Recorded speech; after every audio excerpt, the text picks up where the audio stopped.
preparing to fight Yemen Houthis. How serious is that in your opinion, and why they're doing this? Well, the whole situation is very serious because there is no end game in sight. Israel is trying to impose solutions in the region that are unacceptable.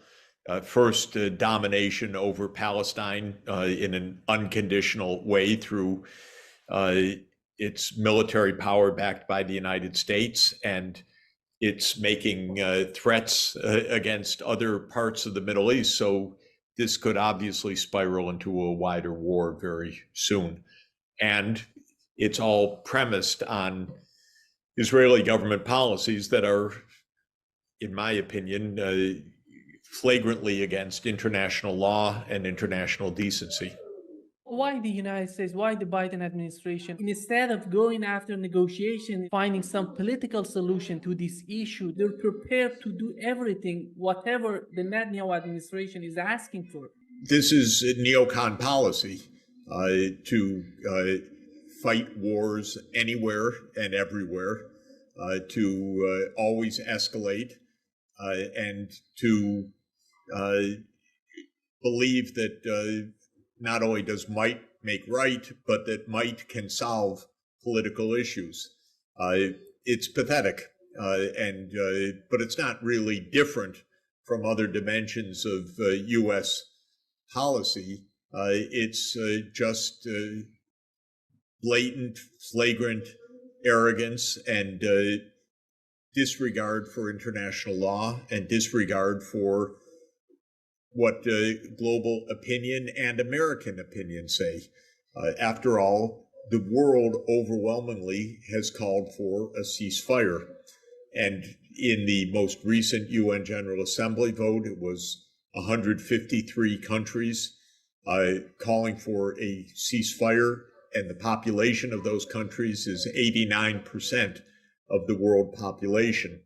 10 countries opposed: the United States, Israel, and a few other small countries. The total population of those that opposed was 5%, of which 4% was the United States.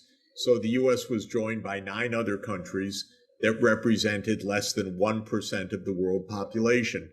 In other words, this is giving a finger, if I could put it crudely, to the rest of the world, saying, we don't care. We don't care what you say. We don't care what you call for. We don't care for peace. We'll do it the way we want to do it. This is not only the United States backing Israel, this is the United States alongside Israel, because Israel couldn't fight one day by itself. It needs the munitions every day from the United States, and it's getting them. Yeah, you talk about ammunition. Jake Sullivan just recently said that they are taking care of this ammunition, these weapons that are sending to Israel, that they are not using against civilians. Well, this is ridiculous. There are 18,000 dead minimum, 2 million displaced, hospitals, schools, basic physical infrastructure, apartment buildings, all destroyed. And even the New York Times, which is, of course, rabidly pro-Israel, and I mean pro-Israeli government policy, notes in an article today that a substantial proportion of the bombs are dumb bombs. They're not guided bombs. They even quote Mark Milley, the former chief of staff of the U.S. military, saying that this is wrong. You need to use guided missiles to avoid the civilian deaths and damage and injury. And of course, they're not doing that. Does Jake Sullivan know that? Of course, he knows that. This is part of a U.S. foreign policy that is as out of control as Israel's foreign policy.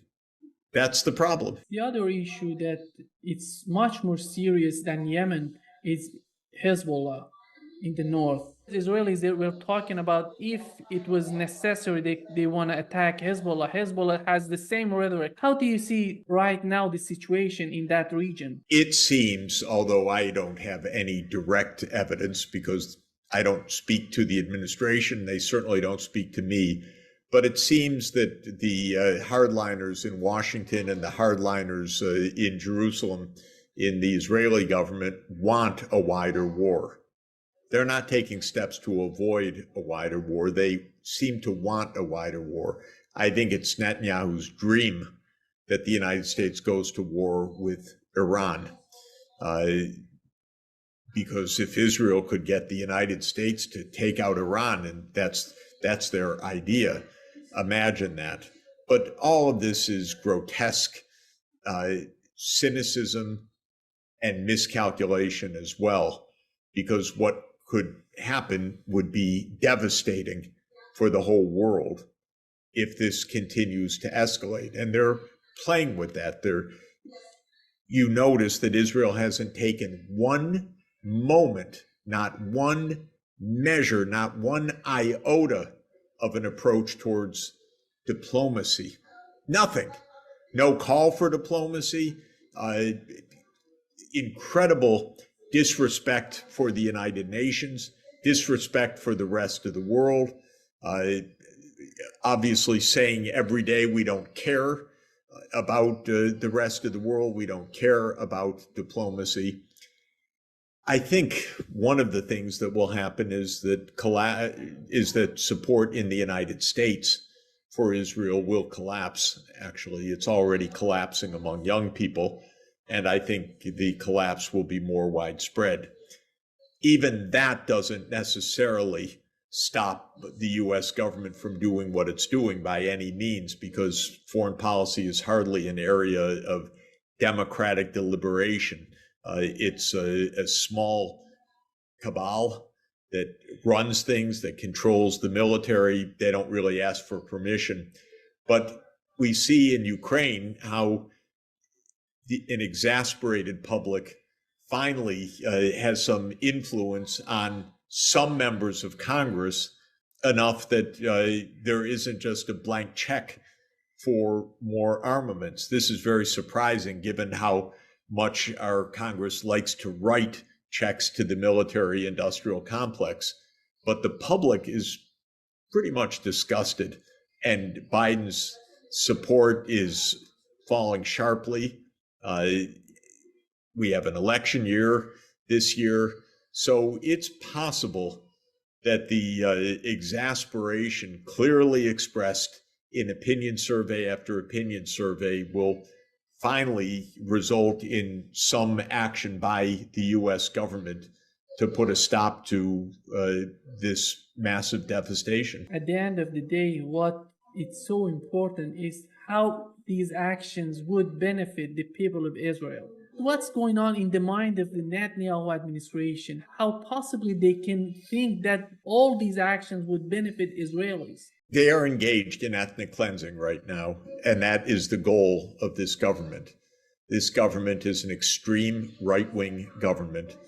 Netanyahu's party, the Likud, has, since its charter in 1977, demanded one state of Israel, commanding all of the territories of Palestine, as well as the 1967 border Israel. In other words, the land from the Mediterranean to the Jordan River should be Israel. That's the policy. That's the policy across the cabinet. That's the policy of these religious Zionist parties. For example, the finance minister Smotrich and the defense minister Gallant, who's Likud, and the interior minister Ben-Gvir, who is another party calling for, quote, greater Israel. That's their policy, is that there should never be a Palestine, there should never be Palestinian political rights. This is Israel. And a lot of the public supports that.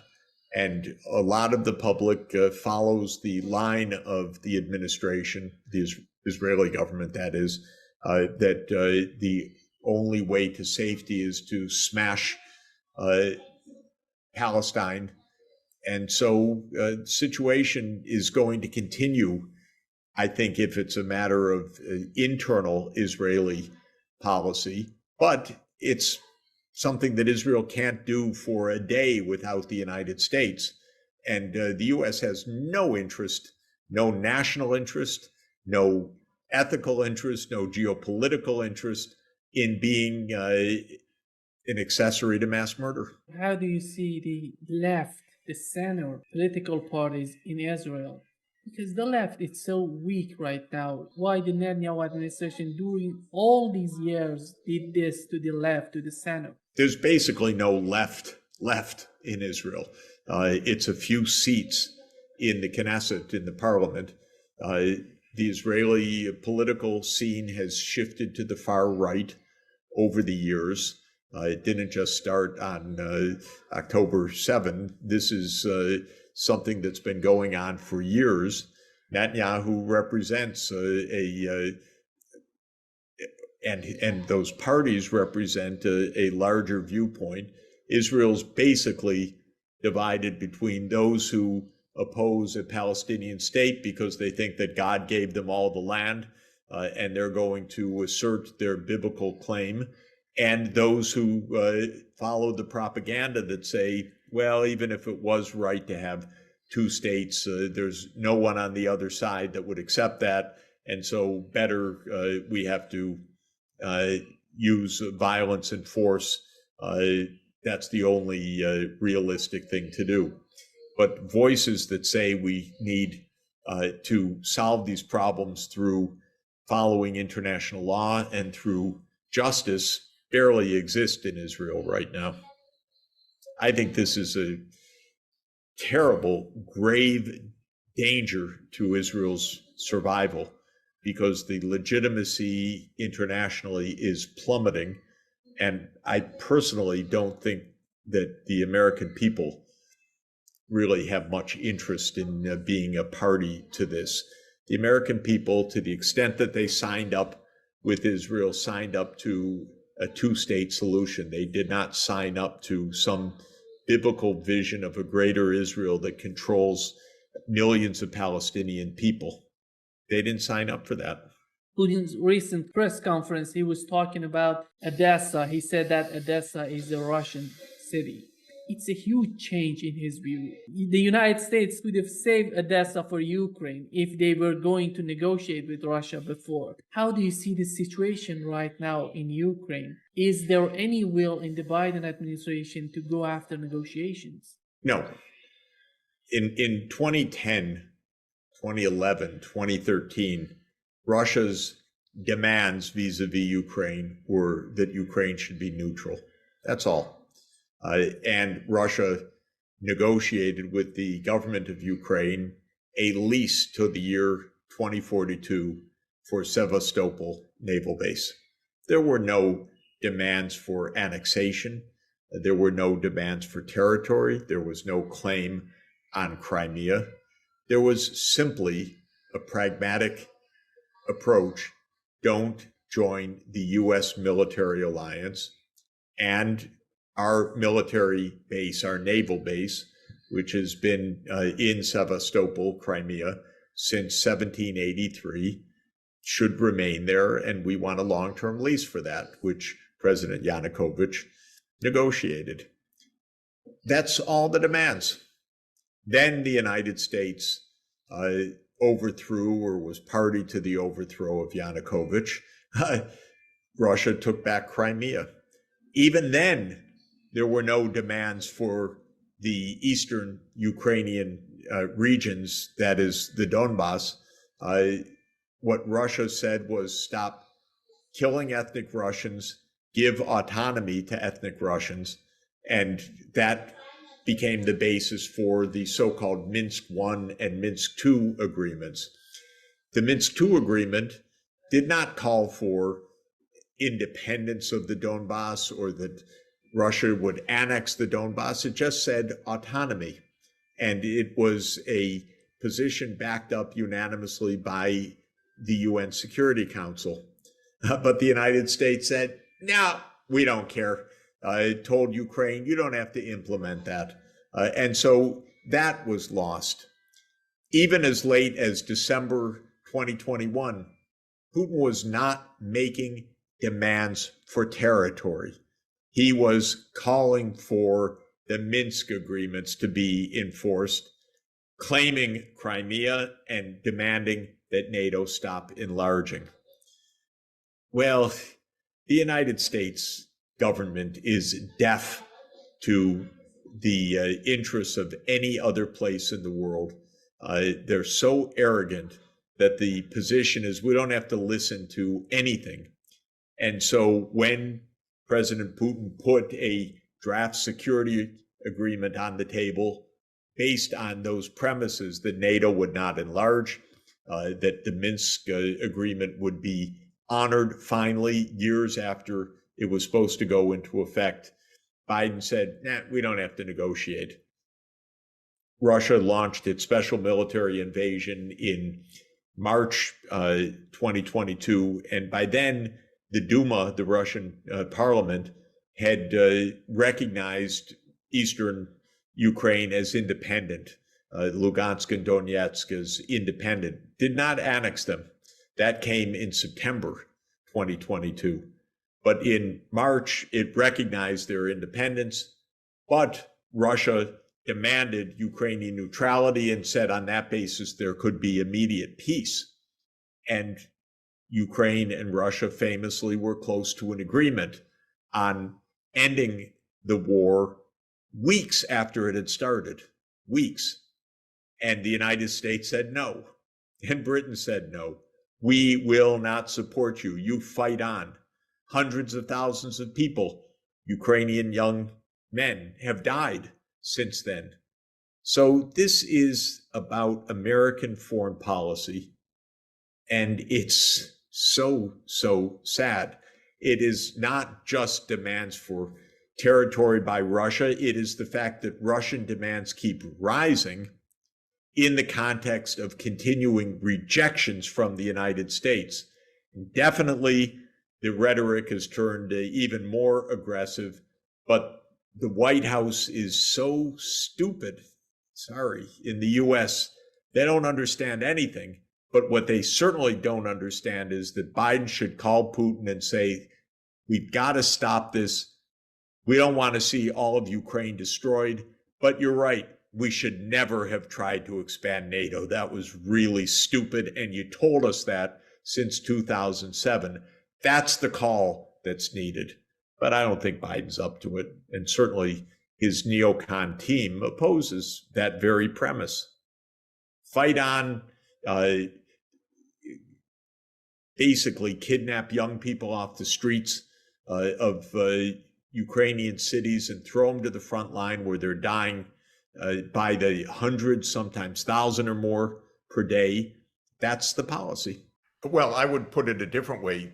They would like, I believe, nothing more than for the U.S. to become embroiled in a war with Iran. This is, I think, part of the goal. A wider war, we shouldn't think, is something that Israel is trying to avoid. It may well be something that Israel is trying to provoke. This is rather typical of I don't know who the client is. I was going to say a client state manipulating a great power. I'm not sure who really the client is here, but Israel manipulates the United States, and it's happy it's got those aircraft carriers in the Red Sea and the Mediterranean, and now it is hoping, I think, that this could be the chance of Netanyahu's long-held desire that the United States would join a war against Iran. So we shouldn't think of this as a miscalculation on their part. Of course, it would be, again, unimaginably horrific. It could escalate into everything because it could bring in other superpowers, and probably would bring in Russia. Who knows what would happen? And let's be clear, there are lots of fools in the US that also won't mind a wider war. We've got a warmongering group in the Senate, Lindsey Graham types and others, who always want expanded war. So we shouldn't think of this as a miscalculation. We should think of this as a provocation. If it's maybe the ethnic cleansing will work, maybe it will lead to a wider war. Either way, not so bad, says Israel. Of course, their real miscalculation is a different one, and I think it is a very serious one. They're losing the United States. Israel is losing the United States. They don't get that. Just like Biden can't imagine doing anything against Israel, the Israeli leaders think they own the Congress and the US political system, and that is coming to an end, and they do not get that. Just like our Congress doesn't understand our students, Israel certainly doesn't understand what's happening inside the United States right now. And Israel can't go on a day with this without the United States backing it in munitions and backing it diplomatically and geopolitically. So I do think Israel's making a huge miscalculation. I think they're making a cruel calculation to start with, of course, but they're making a huge miscalculation, but not exactly the one that you're pointing to. They're making a miscalculation that they have the United States in their pocket, so they can basically think of the US military as theirs to throw against whatever enemy they want. That is a falsehood. They're going to learn the hard way. I think, in fact, if this continues in this horrific way, the two-state solution really will be gone, and Israel's very survival in the long term will be deeply threatened by the approach that Israel has taken. I see no disaster greater than Netanyahu. He's really a piece of work that has done untold damage to Israel in his tenure as prime minister. And it wouldn't be the first time. Well, he sees the end possibly coming. For himself. Jim, go ahead, please. Well, he sees the end possibly coming, but it's his life's work preventing a Palestinian state. Exactly. And one of the things you brought up, and you may be right about all of this is planned. I don't like to engage in conspiracy theories, but was it all planned in order to lead to another Nakba where Palestinians could be expelled out of Israel? And certainly some cabinet ministers have basically proposed that, saying that Western countries should accept Palestinians in to give them shelter so that they have a future in another place, because they don't want them to have a future. But you tried to talk a little bit before the United Nations about what we need to do to rebuild. The day, even if, let's just suppose that there is a ceasefire coming, and what do we do on day 2? Gaza is all but gone. You talked about getting 10% of the defense budgets of leading countries around the globe to invest in a sustainable reconstruction of Gaza and the Palestinian occupied territories. But, how do you get people to go along with that? Because remember, when they're doing deficit spending, somebody's benefiting, meaning Raytheon, at Omnia. They're benefiting from all of these wars. And if you stop that, if you take away 10% of that, that is a lot of money. People are going to suffer for years and decades out of what is happening in these days, without question. The loss of life, but the destruction of hundreds of thousands of homes, the dislocation of 2 million people so far. This is devastating, and the destruction in Gaza will have a price tag that under any circumstances the world will not cover. So people will suffer and will be dislocated and impoverished and without any ultimate solution or compensation to this. But what will happen, and it will drive me crazy, by the way, thank God the day the fighting stops, then we'll have a donors conference And the governments will get together and say, oh, we're going to commit tens of billions of dollars to rebuild what was just destroyed. And it's so stupid that we behave this way, because a lot of my life and career is about trying to raise any funds for impoverished people, getting kids in school, building health clinics. And the idea that you bomb places and then throw the tens or hundreds of billions of dollars at what you just willfully destroyed, but you would never come up with such funding for just helping poor people in the first place, is the reality. And remember, it's as we muse about who's going to rebuild Gaza, and the answer is nobody is going to rebuild much of it.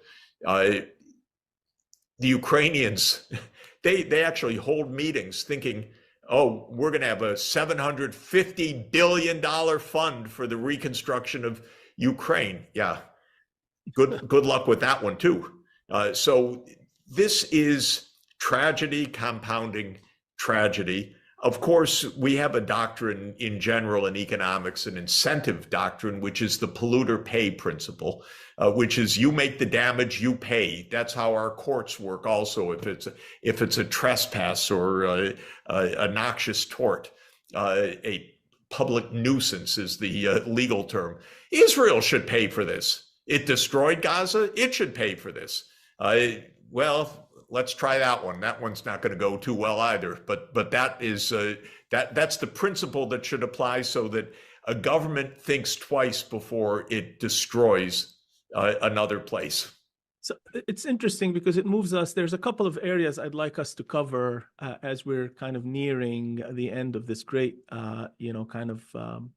interview, Jeff. One area is the economics of war and peace, and I'd love to for you to comment on the juxtaposition that we're seeing now. On the one hand, you've got the utter destruction of Gaza, which is a fairly small place. I mean, Gaza is not this massive World War II kind of Marshall Plan for Western Europe. It's just basically the size, less than the size of Manhattan, I mean, in the grand scheme of things.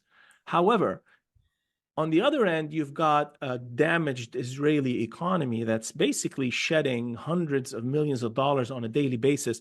By an estimate, it's about $12 billion worth of economic, well, that's not opportunity cost, that's direct cost to the war so far in the 60 days. Add to that the opportunity cost for the 300,000 reservists. And the destruction of the shipping now, which is blocked in the Red Sea, and ships turning away, all of that. And you're seeing a reduction. Even Israelis are starting to leave, which is fascinating. I was reading somewhere that between 300 and 400,000 Israeli, presumably productive ones that don't want to waste their time on nonsensical wars, they're going to go to the West and be productive and safe with their families and stuff. So you've got that also going up. And in parallel, and I know you were just in Doha not long ago in the Gulf, and you're seeing this unbelievable wealth creation that is happening in Saudi, where essentially there's been a doubling of productivity just by allowing women to enter into the workforce. And you've got, all that going on in the Gulf, just a complete buildup of that. And if we look at some of the demographics, we're looking at maybe 20 years ago, the Arab world was about 220 million. Now we're about 470 million. And by some projections, the MENA region is going to be 770 million by 2050. And you're seeing this juxtaposition, of these stories. How do you see that playing out, And can really Israel sustainably, from an economic perspective, still sell itself as being this strategic beachhead for the United States at a time when the United States, if it so wanted, has an entire region that's larger than the actual landmass of the United States itself, with potential 770 million people that it can alienate or pacify? I mean, how do you see that in your mind playing out? Well, I think there are a number of issues here. First, this is very, very costly for Israel. And That's good because maybe it means that Israel will stop what it's doing. Israel cannot afford ultimately the greater Israel approach, which is the approach of ethnic cleansing or continued apartheid over the West Bank and Gaza. It doesn't know that yet. It can't sustain US backing for that. It can't sustain the isolation that will come from that. It can't sustain the ongoing fighting that will come from that. So that's one part. More generally, war is, a good business for 5 companies in the military-industrial complex in the United States, but for the world, it's a totally rotten business, of course. Not only does it create tragedy, but it creates mass destruction that is extremely costly to pick up, and the direct outlays on armaments worldwide now is probably $2.5 to $3 trillion. The estimate is about $2.5 trillion, of which the United States is typically measured at $1 trillion, but it's actually much larger than that when you count all of the budget item lines, maybe up to $1.5 trillion a year. So this is all costly, all wasteful. I every day invoke Isaiah, the 8th century prophet whose words are on the wall just across the street of the UN on First Avenue, chapter 2, they shall beat their swords into plowshares and their spears into pruning hooks. Nations won't make war on nations, neither will they learn war anymore. He's speaking economically. We should be transforming our armaments into productive activities. This is unbelievable waste, stupidity, and danger, what we're doing. Again, these wars could end essentially immediately, because I also like to quote Karl von Clausewitz, the war theorist in Germany after the Napoleonic Wars, who said that war is the continuation of politics with other means. And his point was that war is a kind of politics. So I say, look to the underlying politics. The underlying politics of the war in Gaza is, will there be a Palestinian state or will there be greater Israel? Well, the only answer that can possibly lead to peace is a Palestinian state. And we should cut to the chase and go straight there. As I mentioned, when we look at the war in Ukraine, the underlying politics is the United States trying to push its military to the border of Russia, to surround Russia in the Black Sea, an idea that Zbigniew Brzezinski described in detail in 1997, and that the US has been trying to carry out. It's led to disaster. Again, it's politics. So if we want to stop the war, it's not military that will do it, it's politics that will end these wars, and they could end immediately. We'd save a fortune. The people in the world would be hugely benefited. Of course, those under the bombs first and foremost, but all of us would benefit. Maybe Lockheed or Raytheon shares would go down a little bit. That would be just fine. Can I ask a question about Lebanon? Go ahead, Tariq. And there is one question I wanted to get a comment from Jeffrey on. About Lebanon and the situation in Lebanon and the UN resolution 1701. Now it's back on the table, and Amos 16 is being back and forth trying to implement borderline under resolution 1701. Any information on that and the IMF plan for recovery of Lebanon? What do you have for Lebanon? What do you like to say for the Lebanese audience about these two topics? I need another hour. I wish I could help you on that more specifically, but precisely while that debate has been going on, I was at COP28 and then in Ethiopia, just got back yesterday. So my consultations with diplomats on that start this week. Would you comment on COP28? What's your take on it? And do you think, as is being reported, it's at least an acceptable move forward? Did it disappoint you in terms of its reach, or were you actually surprised given that it was held in in an OPEC, at the end of the day, in an OPEC nation, and something did come out of it at the end? I was glad that it was held in the Gulf region, and I think the president of COP28, Sultan Al Jaber, did a very good job, and the outcome is, as these things go, good. Now, I say as these things go because there's paper and then there's reality. And the paper document that came out is a step forward, definitely. The reality is that the big powers are all directed at these war and peace issues, not at this climate issue. And until we end these wars, we're not going to get the kind of real political capital to decarbonize the world economy, to face up to the financing challenges, and so forth. So I go to COP meetings, all these conference of the parties each year, and they're big, interesting jamborees. There were nearly 100,000 people there. A true measure of massive world interest, massive business interest, massive civil society interest, massive scientific interest. But in terms of superpower politics, that's not where the real answers are. And right now, the superpowers are in conflict and in war, and we've got to end that so that they focus on something absolutely real, which is making the planet viable from a climate point of view for the 21st century. Well, Jeff, I think, I don't know if any of my colleagues has any more questions, but I do have one last question for you. And it's something that I heard you say, which was, obviously I've known you for a long time, but it's still impressive. It's you stated, and I quote, "Peaceful coexistence is about mutual respect, not to believe that one is the chosen one to rule in a particular place or to rule in every place."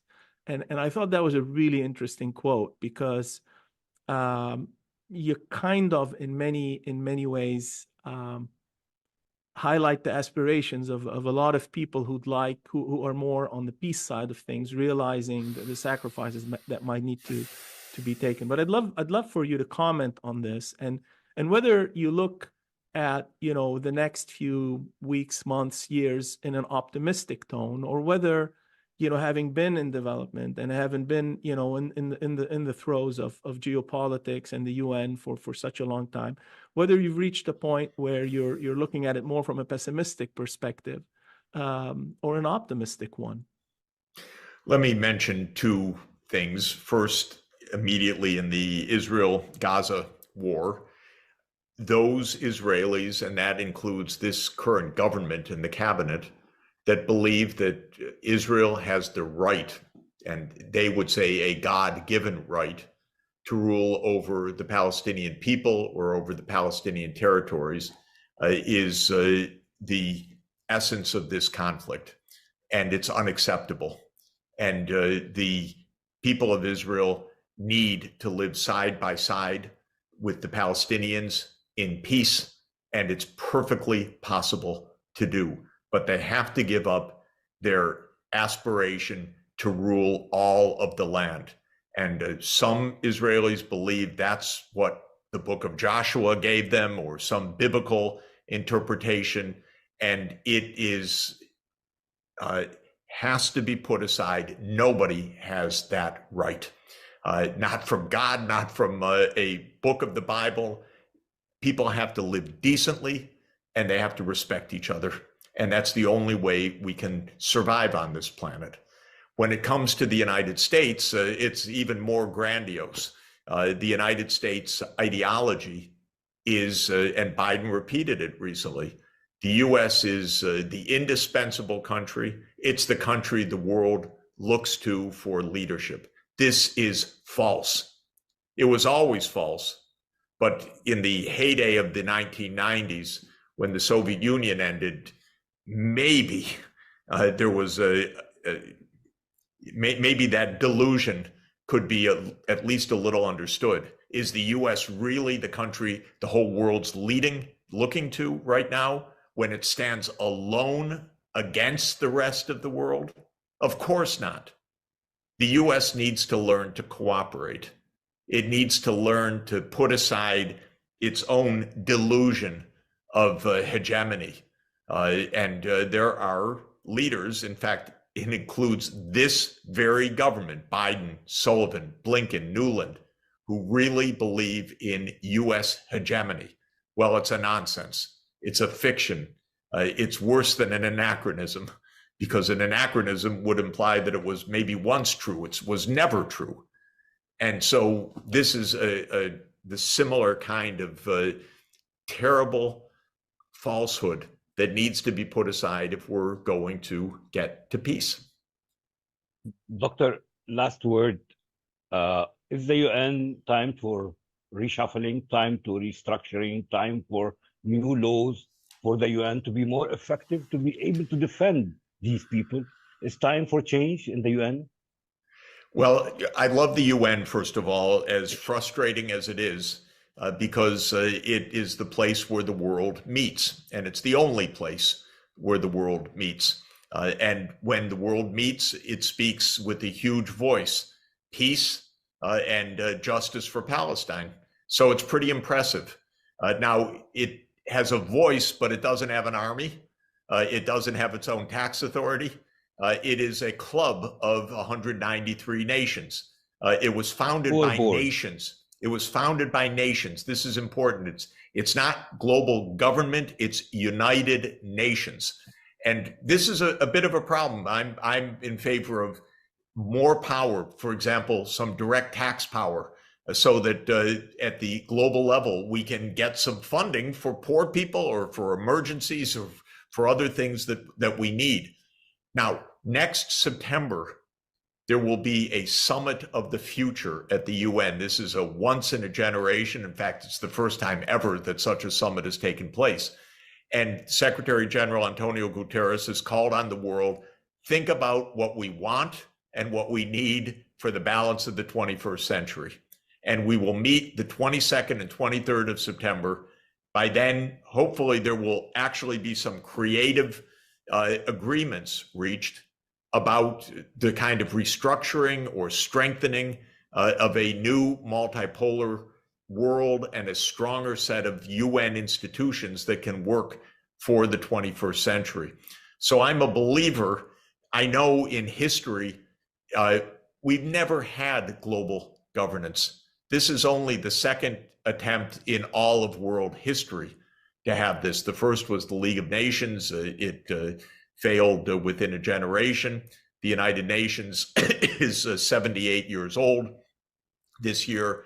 It is, as I say, I love it, and it's incredibly frustrating that we can't solve more problems in the way we need to. But we should understand this is a new attempt in human history to have global scale governance. So I don't want us to give up on it. I don't want us to be cynical about it. I want us to fix things so that we can actually make it work. The answer is quite simple. The United States does not want to stop the wars. In fact, the United States is the enabler of so many wars around the world. It's really tragic. When it comes to the war in Gaza right now, if the United States stopped providing munitions to Israel, the war would end in a day. This war literally continues only because Israel gets munitions from the United States. It's not even out of stockpiles, it's out of new deliveries all the time. So if the United States took the choice, perforce, the fighting would stop. Of course, if the United States took political decisions, not vetoing UN Security Council resolutions, abiding by UN Security Council resolutions calling for a two-state solution, I think that on political grounds, the war in Gaza could end essentially immediately. I talked about other wars, just to mention them quickly. The war in Syria, which has gone on since 2011, is a US regime change operation gone wrong, as most of them do, in a very deep way. It was decided by the US and some of the regional partners that they would bring down Bashar al-Assad. And President Obama gave a famous finding, the Timber Sycamore operation of the CIA to bring down Assad. It failed, but it has caused 12 years of nonstop war. And I know through my work in the UN that war could have ended in 2012, but the US blocked the solution to the war. There was an agreement to end the war, but the United States said no, Assad must go or the war continues. Similarly, I talked about the Ukraine war. This is a completely misunderstood war because of the US narrative, which is false.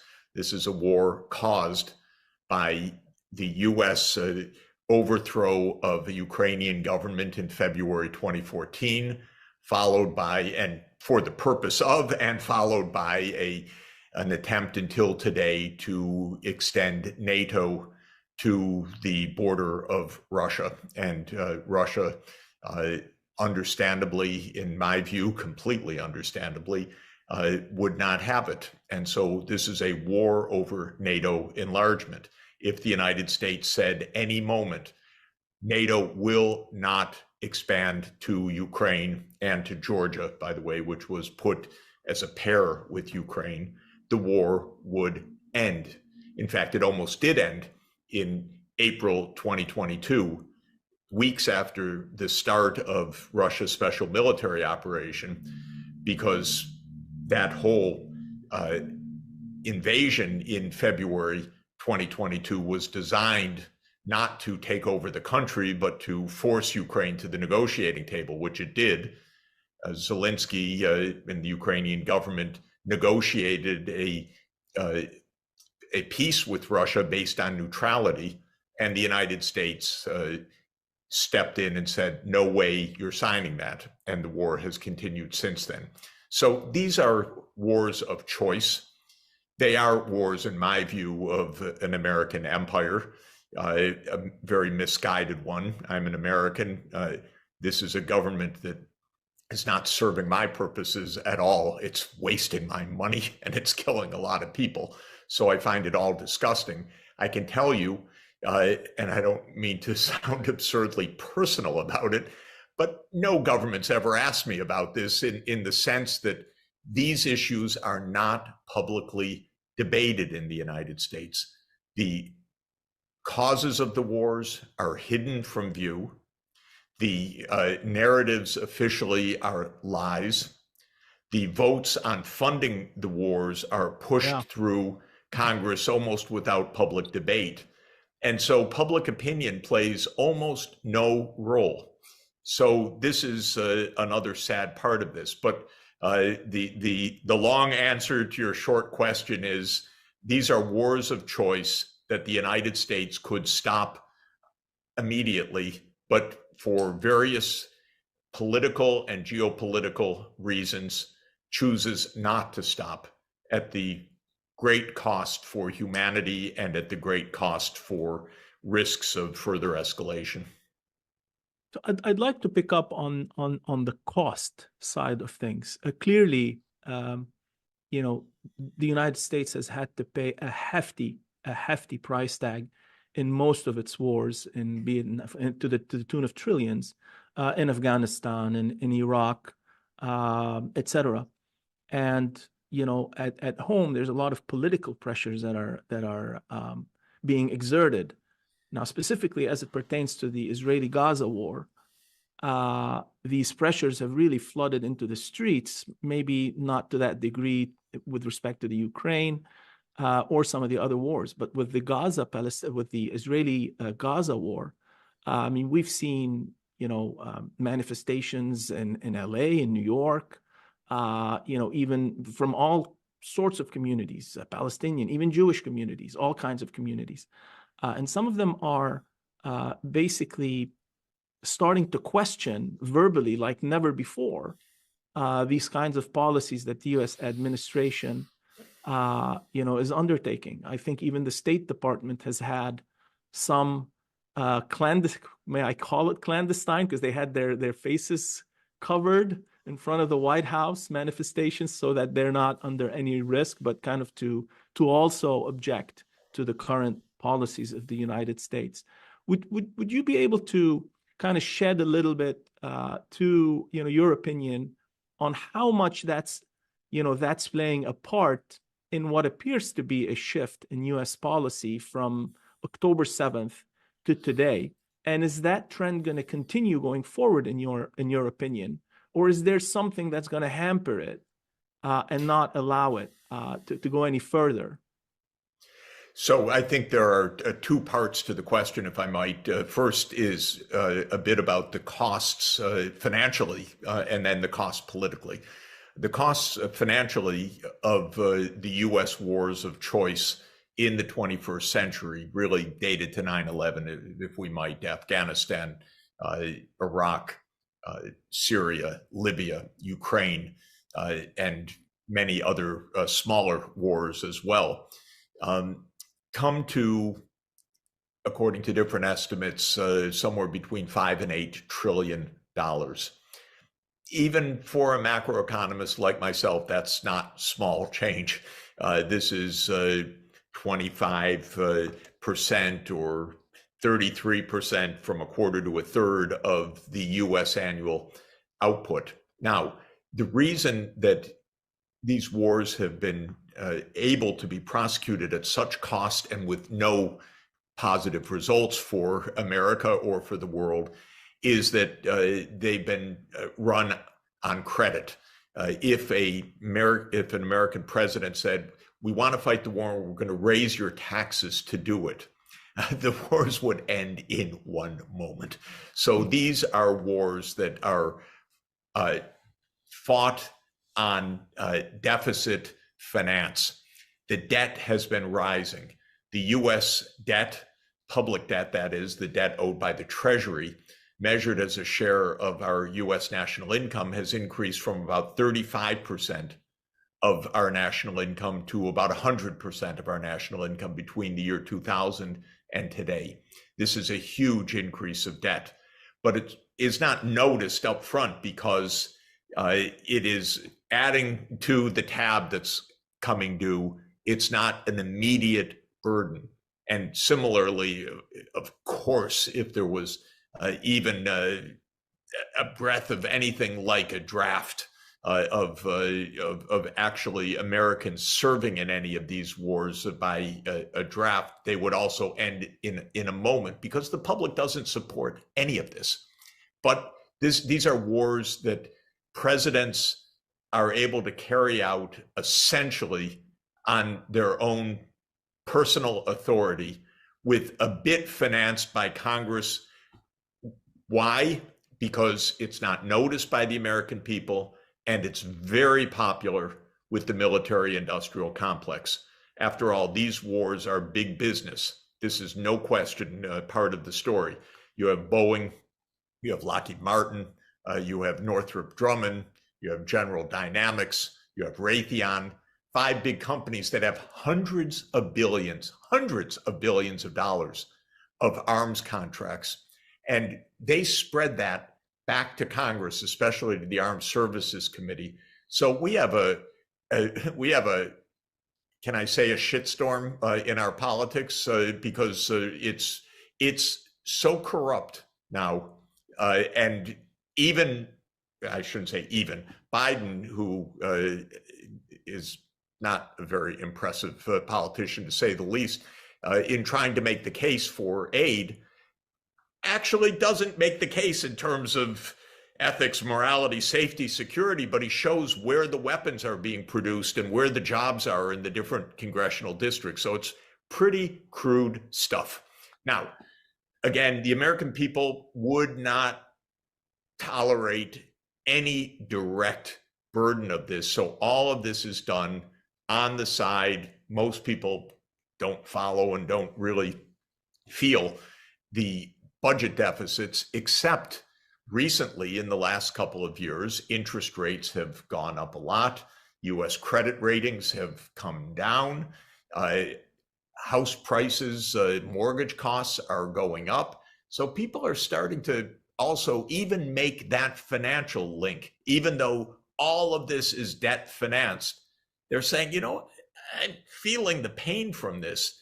And of course, if they factor in the trillions of debt that is going to have to be paid in the future by taxes or by inflation, they would feel it even more.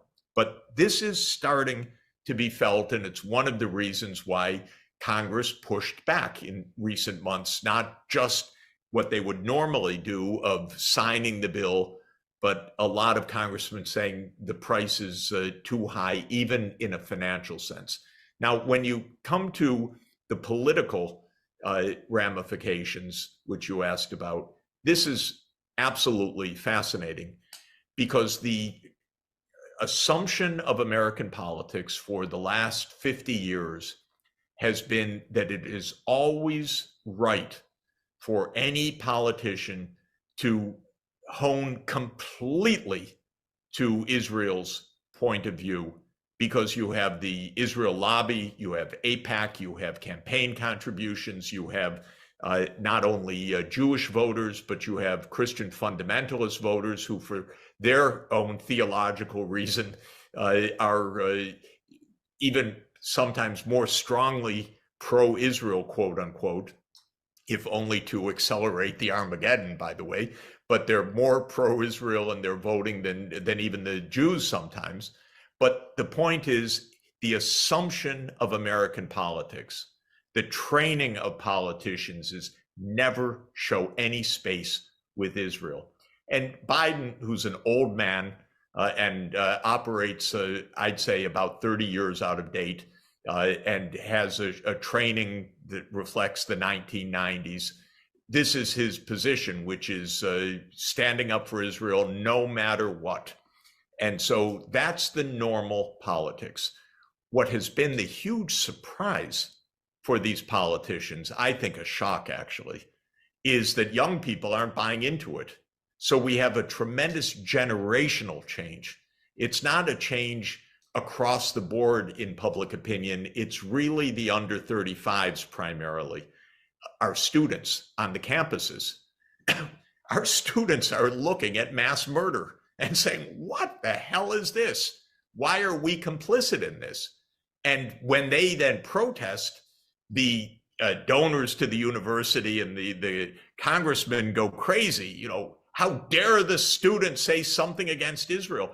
And it's been a huge shock to the older powers that be in the United States that this doesn't play. And Biden is finding he's losing support, a lot of support right now, by virtue of this knee-jerk, unconditional support for Israel, which has always been the formula for a Biden-like politician. It doesn't work anymore. This generational change is a very deep one. It's not going to go away. There's very little sympathy among younger people, and that's both Jews and non-Jews, by the way, though, of course, the proportions will vary in different groups. But a lot of young Jews are incredibly unhappy about what Israel is doing.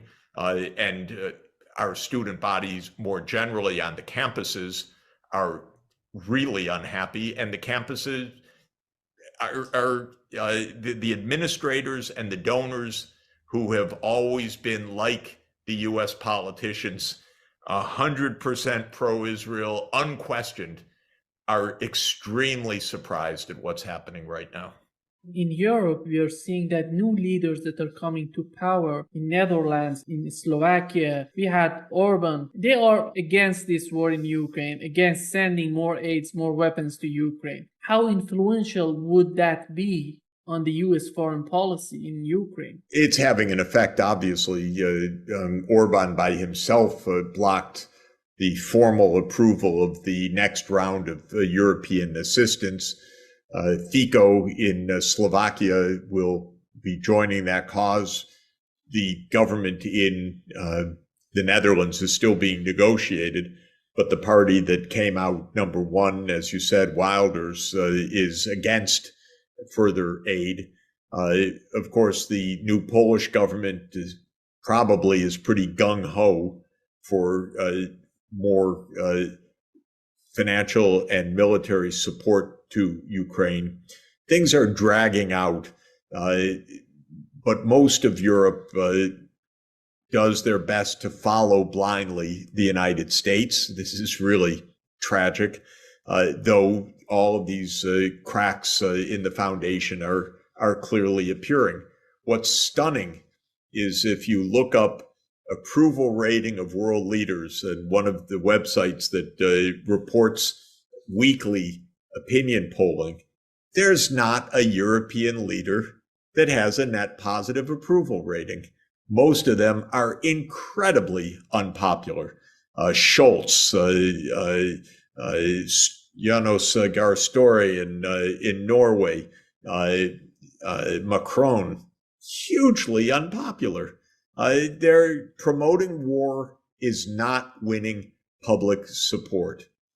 There's no one in Europe that has a net positive approval rating in this group of NATO boosters, not even close. And the ratings keep going down and down. Look what's happening to Scholz in Germany. It's a collapse of public support. And in the United States, Biden does not have public support for his foreign policy. We know that Austria are trying to block the new package of sanctions on Russia. Is that possible that Austria can make some middle ground for both sides? I think that more and more politicians in Europe are understanding this is wrong. It was a terrible mistake. It's not working. They generally are so beholden to the United States, or for one reason or another, afraid of it or bought off, that they don't say in public what they often say in private. But there are more European politicians coming to the fore, definitely saying we've got to stop this, and that will have an effect, not from one day to the next, but it's definitely coming. Similarly, in the United States, public opinion is gone for this. Congress, which listens to the military-industrial complex, is in angst because they want to vote more money for weapons. The Democrats want to support Biden, but it's completely wrong-headed to be sending tens of billions of dollars more without even an attempt at negotiations. So I think that this is a failing policy that will come to an end. It has to, and it doesn't have to, but it's very likely to in 2024. But it's agonizingly slow. And what is so frustrating is the absence of many voices of sanity. Viktor Orban in Hungary is one of them. Fico is a voice of sanity. There are very few right now. As you mentioned, the U.S. foreign policy is so important. What's happening to the Democratic Party? We know that Cornel West, Jill Stein, even Bobby Kennedy, they're not welcome in the Democratic Party. They have to find their way of fighting in the new election. What the Democratic Party is losing for the next election? How do you see their situation? Well, I'll give you a personal answer. They lost my vote. I used to be a Democrat. I used to vote Democratic basically all my life. And I have left the party. And I put it in personal terms because I think I reflect a view that is quite widespread. The Democratic Party for me is unrecognizable right now. When I joined the Democrats, I joined originally in the 1960s as I was still in high school, so I was a kid. But the idea was it was at least the part of our political system that was against the Vietnam War. And there was always a strong leftist part of the Democratic Party that was anti-war. And that was what I felt was my home. Now there isn't any anti-war part of the Democratic Party at all. Not in the Congressional Democratic Party, not in the White House. You don't find, other than a very, very few people, any voice for this right now. All the mainstream voices are more war, more funding. The Senate Majority Leader Chuck Schumer was at school same time I was at Harvard. I've known him for many, many decades. What's his role right now? Well, keep the Senate in session so that we can still send more money to Ukraine. It's terrible. There's no thinking anymore. It's incredibly ignorant. And this is across the Democratic Party. So it's really quite upsetting. Is the political arena of the United States ready to have a third party, even fourth party? We have Bobby Kennedy, who was not welcome in the Democratic Party. I don't know what they're thinking of, but he has a very good chance of getting more votes from the Democratic Party. We have Cornel West and Jill Stein. Those are so important candidates to make some equilibrium within the Democratic Party. I think the mainstream Democrats are extremely confused and befuddled, and the wrong message, and they've lost their way. And Biden is a terrible candidate and has been basically a warmonger during this whole period. So it is a position that is outside of American public opinion right now. They've opened the door more for Trump than just about anything else. I sensed it from the beginning that, strangely, because it's a principle of American politics that foreign policy is not decisive, I said, you're going to go down on the foreign policy, which is really something. It was so bad, so misconceived. I wrote a few articles about that this makes no sense, even politically, much less geopolitically, if I could put it that way. It makes no sense in terms of domestic politics. And this is how things are playing out right now. The American public rejects Biden's foreign policy. He is not going to win re-election, most likely, and certainly not on this approach. And I want you to specifically comment on Cornel West and Jill Stein. Because they're fine people. They're not going to be president, most likely. They're fine people. Bobby Kennedy has a much larger following and a much larger position in the polls. And we'll see what the dynamics are now. There are, Cornel West is a wonderful person. I've been friendly with him for decades. I don't know Jill Stein personally. But it's Bobby Kennedy that has the name, the public recognition, the position in the opinion polls, and he certainly has an open chance. I urge him all the time: be the candidate of peace. You'll win if you're the candidate of peace. This is really important. This is what the American people want. Is it possible for him to convince Cornel West or even Jill Stein to be part of his campaign? Well, I think right now, they're each going to do their thing. They're each going to run. We're still almost a year away from the election, so a lot can happen between now and next November. What happened to Western values?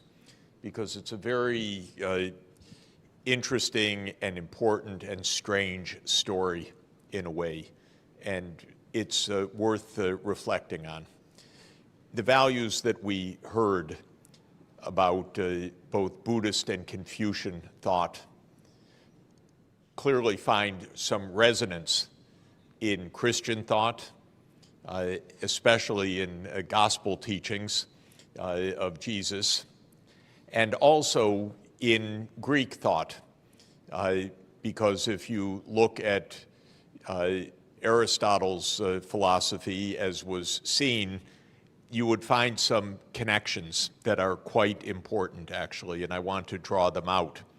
But then Western philosophy took an odd turn, or Western thinking took an odd turn, and it's important to understand that change of values that took place starting around 1500 to today, because there really was a change of the Western philosophical approach and a divergence that is, I think, quite harmful in many ways. So if you look at Aristotle, Buddha, and Confucius, if I might, just very briefly, they're all in deep ways, not the same ways, but deep ways, variants of what can be called virtue ethics.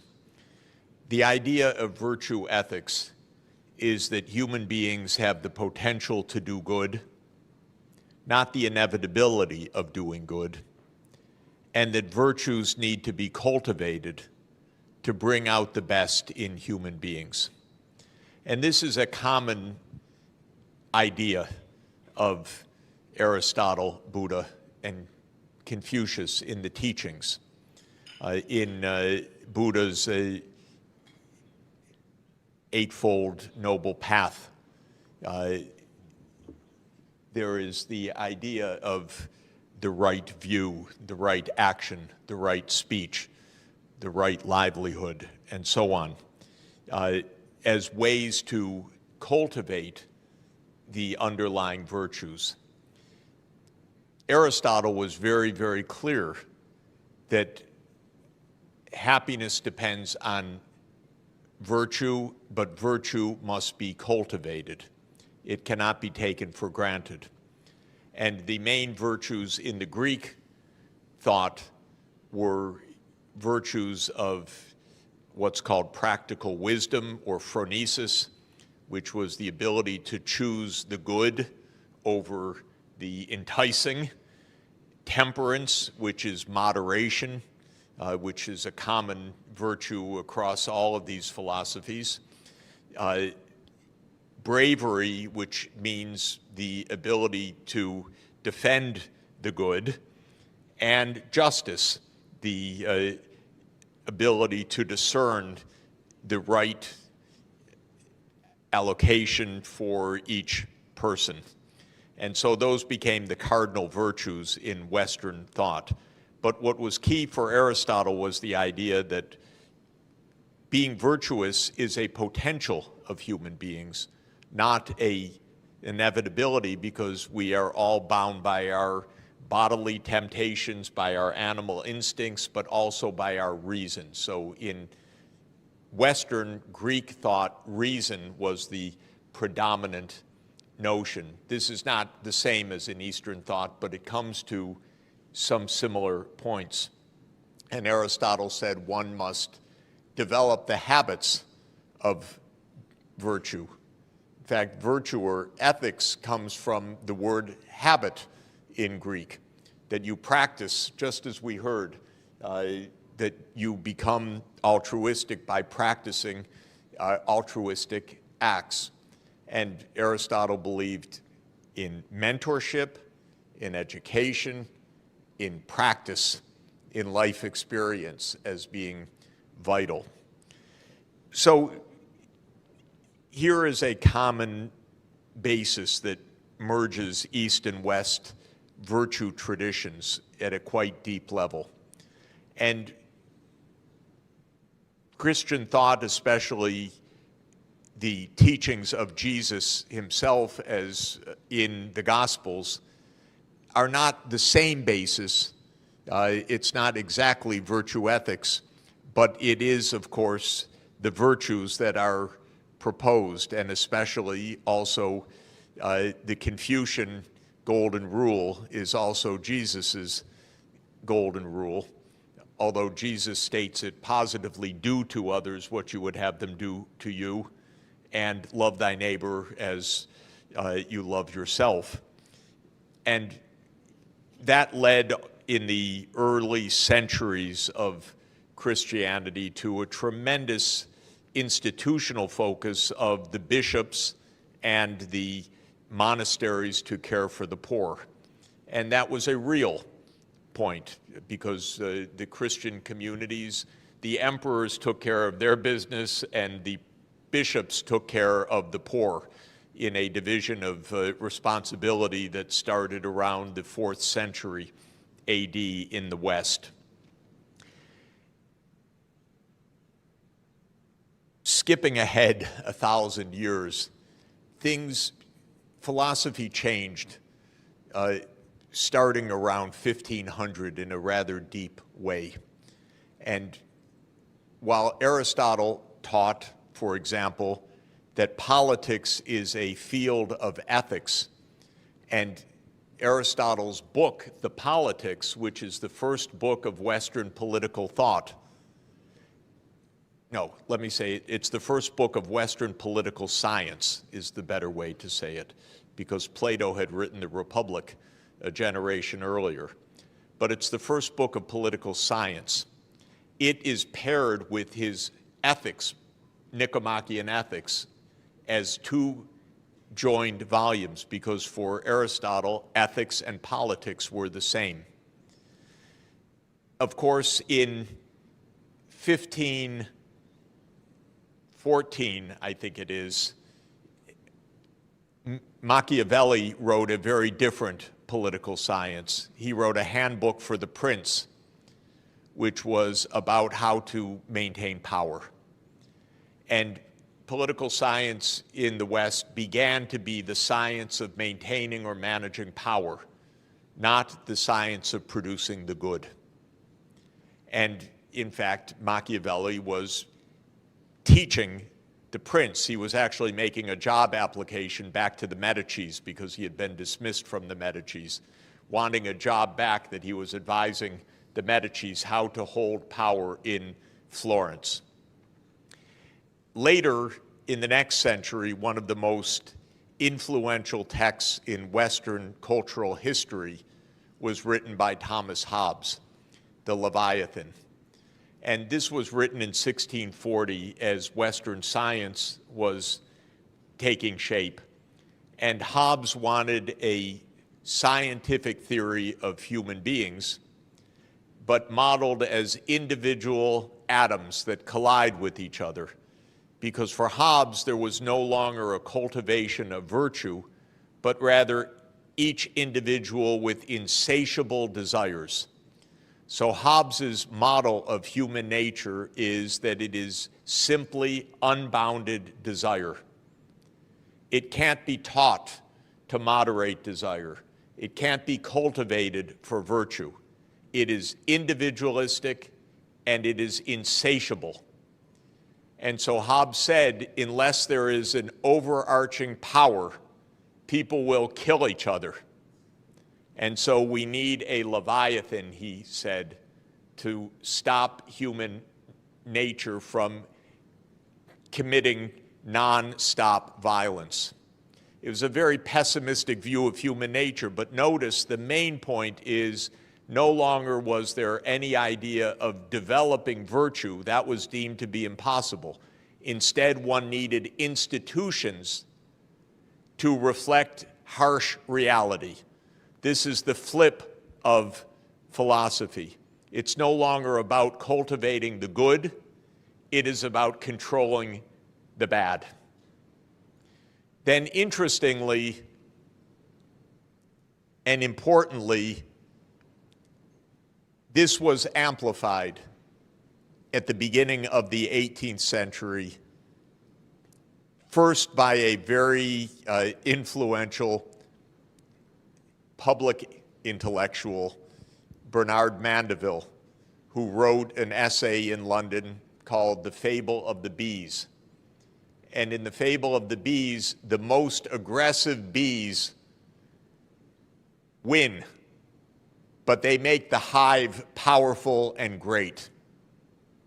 And if you try to control the avarice or the vice or the aggression of the bees, the hive actually dies. So this was now a philosophy of empire, that power seeking was good because it would make the society powerful and wealthy and able to dominate over the other bees. So it was taking Hobbes and adding another element. One beehive taking dominance over others. And clearly this was a philosophy that appealed to the emerging British Empire. Then came Adam Smith 6 decades later in 1776, and he said, in agreement with Hobbes and in agreement with Mandeville, that human nature is individualistic, tastes are unbounded, desire is a great motivator, but market forces will tame all of that, because market forces will force a kind of competition that will lead to a socially beneficent outcome.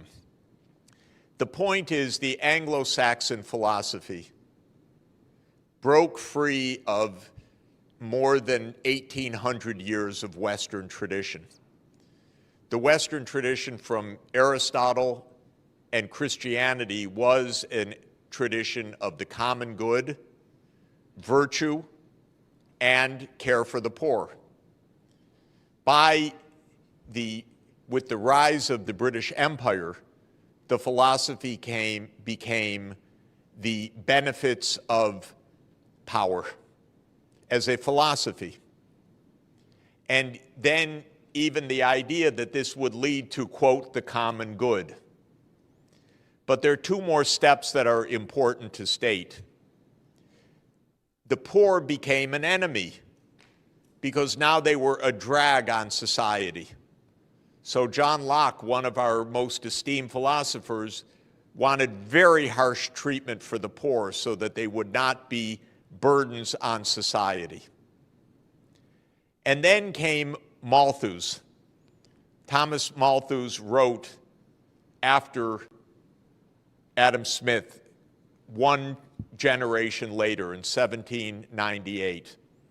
And he proposed something even darker, which is that those hives, those different societies, are actually in competition for survival with each other, because there are more people produced than can be supported.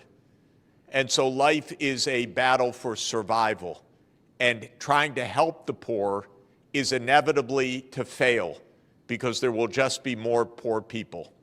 That was his iron law of population. And that led in the next step. Darwin took that idea brilliantly from a scientific point of view to understand natural selection. But the later 19th century philosophers took that idea as a struggle across nations, and that now nations or peoples or races were in the struggle for survival. And this became known as social Darwinism.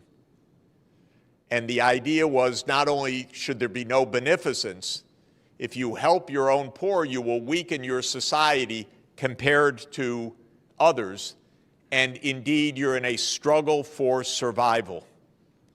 And this gave rise to the worst crimes of history, because Nazism actually, as a philosophy, which it was based on social Darwinist pseudoscience. And this idea, the German people will survive or the Slavic people will survive. And so this is a war even to extermination. Now, this kind of idea led to the worst cruelties, but we are still in a mindset in the Western world where it is competition and struggle that is the absolute underpinning of society. When I studied economics, I was taught about perfect competition. I was never taught even 1 minute about perfect cooperation. The idea doesn't even exist in economics. It's not even developed in one paper that I know of, because the idea of cooperation as a norm doesn't exist. It happened, this notion of letting greed motivate action perhaps did generate the spirit of innovation to some extent. But the way that it was championed and taught, of course, led to the worst excesses. So the world became rich, and those who were rich became devoid of benevolence and compassion. And a terrible writer in the United States who became quite popular, Ayn Rand, a kind of popular philosopher among young people and among many politicians, wrote a famous essay about the virtues of selfishness. So selfishness became the virtue, actually. That's the literal title of an essay. It's unbelievable, and she is championed by many still. These novels are unbearable to read, but they are part of our philosophy. So I went on too long, I know, because the sign told me to stop 5 minutes ago. But so that's not very benevolent of me. But let me say the following. I believe we've had a deviation from the right path in Western civilization. There are roots of Western culture that we can really use to find a path of virtue and politics that is ethical. But the Anglo-Saxon version deeply lost this tradition. And there are many fascinating reasons for this, but it was mainly the rise of power of the British Empire, which was in many ways an extremely nasty empire. And the United States learned everything it knows from the British Empire because it aims to be the continuation of the British Empire after World War II. And this is what needs to end, a world that can return to the common ethical principles of virtue. Now, let me just conclude by saying I am hopeful that this can actually happen. And I think you at the table need to help lead that. And we need to help explain these things. And when President Xi Jinping launched last year the Global Civilizations Initiative, I think that this is actually an important opening that is very positive, because China has said we should go back to our roots of culture to find a way forward, which I very much subscribe to. And the GCI, or Global Civilizations Initiative, is an invitation across civilizational wisdom. And I hosted a meeting in Athens last month, co-hosted with the Academy of Athens, a Aristotle-Confucius symposium on ancient wisdom for modern challenges that brought together Chinese and Western philosophers.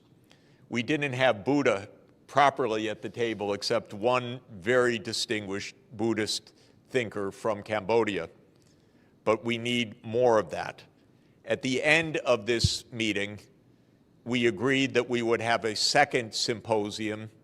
This time, I hope it is the Aristotle-Buddha-Confucius Symposium in Shufu, in Shandong province in July. I hope we could participate together in that. We will be back for that. Many philosophers are interested in that.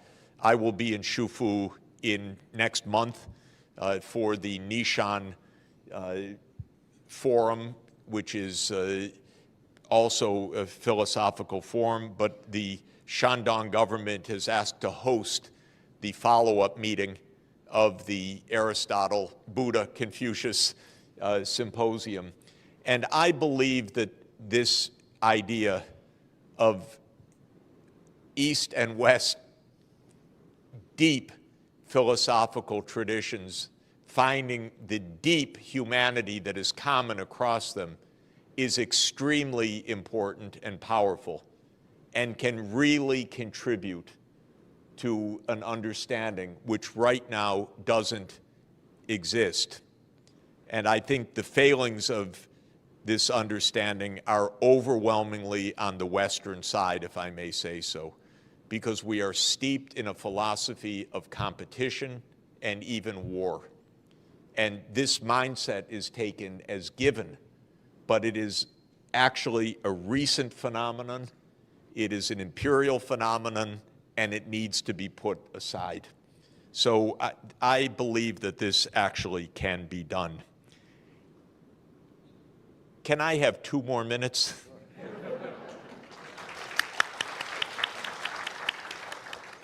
Because I want to talk about net zero by 2050. And first to say how much I admire what Dr. Shaw proposed, and is the book in English also, or in Chinese? Okay, we're going to have to get me an English translation somehow, if we can, but I'm very eager also to read your forthcoming paper. Let me add a couple of things that I think are central, but I think they're already exactly in your climate club idea. It is not possible to reach net zero one country at a time, least of all for an island. We need an interconnected energy system, region by region, because if you are tapping renewable energy, it's intermittent. So it's sunny here or windy here. This needs interconnection. And East Asia should be interconnected in a common grid. There is a mainland China program called GuideCo, Cooperation Organization, that is the China State Grid engineers who are doing analytical work on interconnecting regional grids for Africa, for South America, for North America, for Europe, and for Asia. This is very important work. Taiwan should be connected to the mainland in a power grid. And the mainland should be connected with Mongolia, and it should be connected with the ASEAN countries, and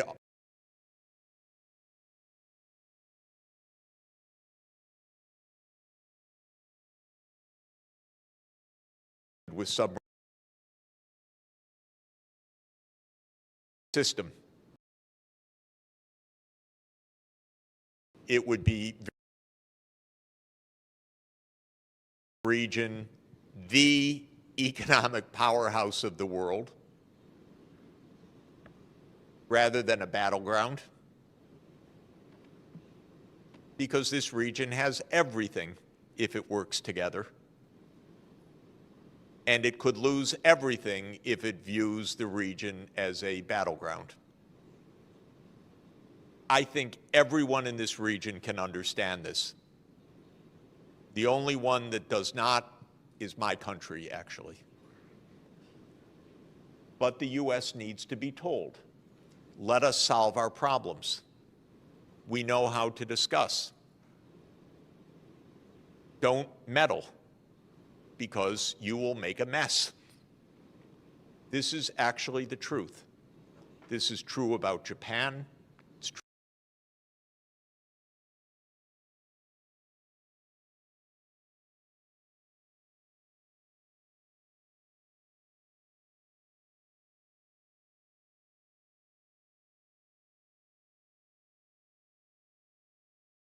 of zero carbon energy and all the cooperation that would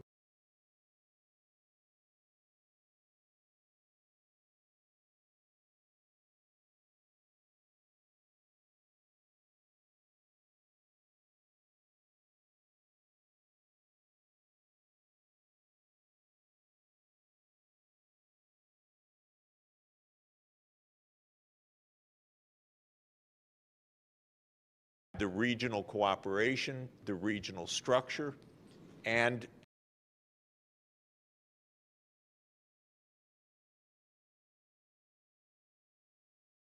pose and probably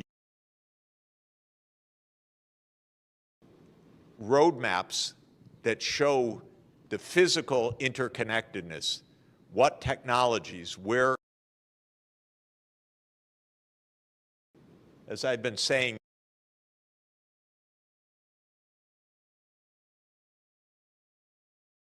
opposite of a plan. It's 80% fossil fuel. What plan is that? Nothing.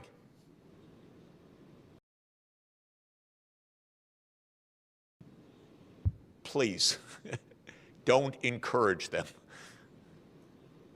So show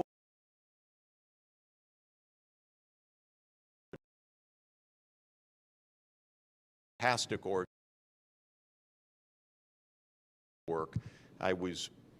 Sonia and I were just in Beijing with them a couple of days ago. We'll come back for a meeting that they're hosting on September 26th for a worldwide meeting on energy interconnections.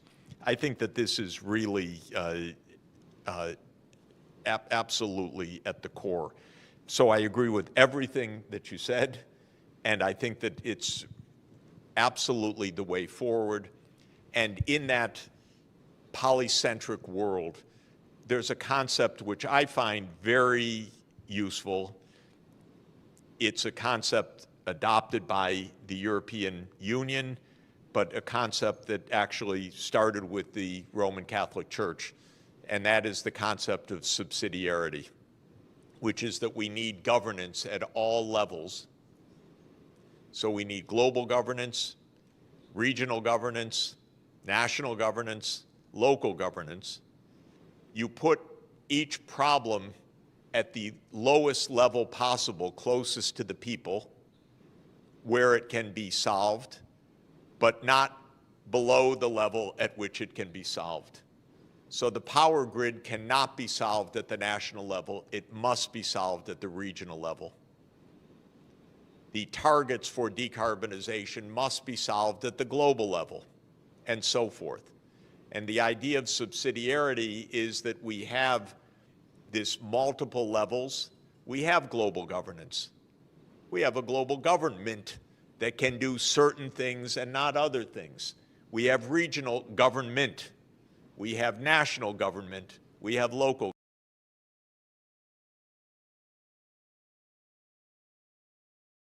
Is there any hope that the U.S. and Ukraine are going to be trying to negotiate for some sort of peace agreement with Russia? This is, Kim, not unlike the virus story in that the government lies relentlessly about why we are in this war, what's happening in the war, and therefore what is going to happen. The biggest lie is where this war came from. And I have a view that is deeply founded, I'm going to say, because I know a lot about this over the past 30 years. This is a war, in my view, that arose because the U.S. rather pig-headedly, in other words, relentlessly, stubbornly insisted on pushing NATO farther to the east every step of the way. And the Russians kept saying, don't expand NATO towards us. Don't do that. Don't do that. Don't do that. Don't do that to Ukraine. We don't want your military on our border. Do you get it? And the United States said, what? We don't hear you. No, don't worry. We're peace-loving. We love you.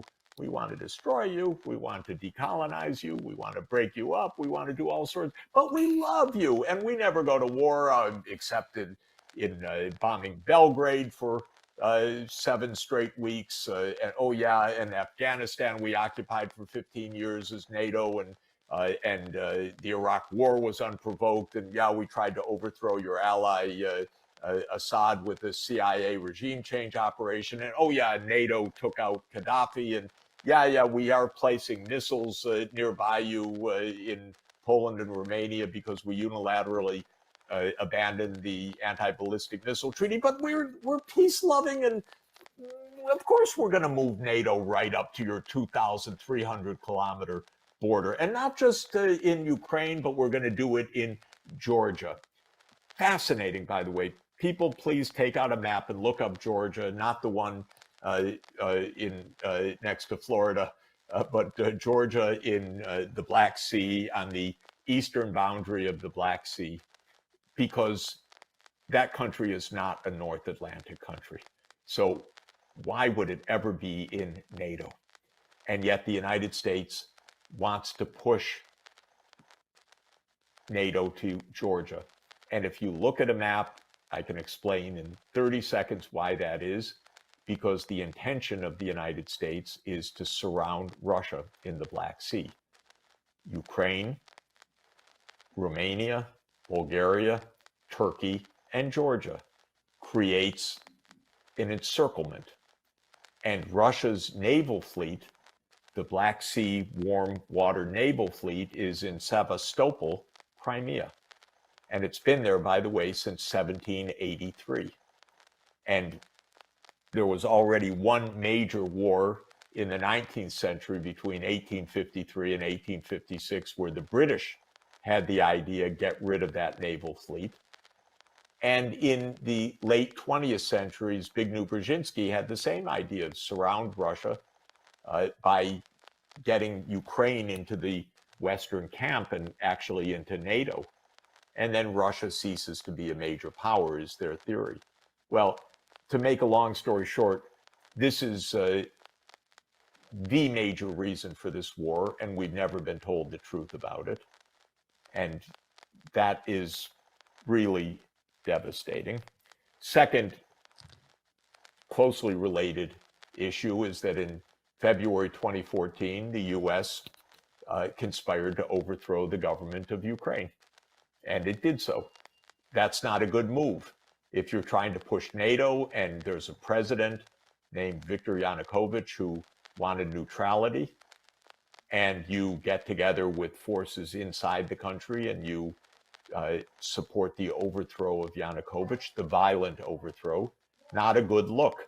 That's when this war started in February 2014.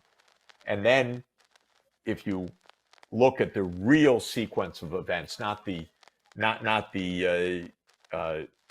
mind-deadening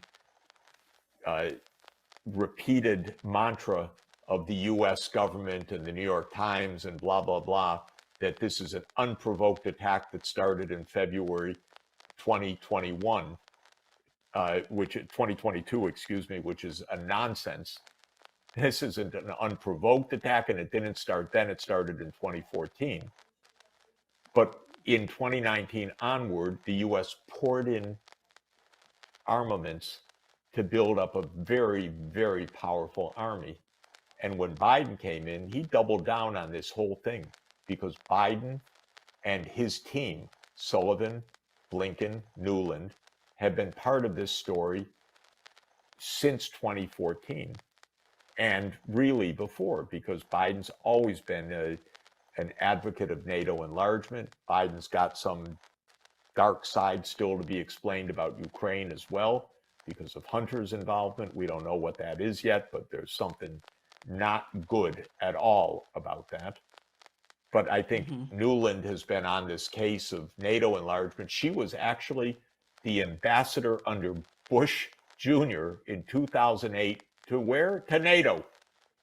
In the 2008 meeting, when the US pushed the proposition and forced everyone to agree that Ukraine would become a member of NATO. So Nuland's been part of this story from way back when, from the Cheney Bush days, and she continued through the Obama administration days as the point person for the overthrow of Yanukovych in the US government and for the NATO enlargement issues.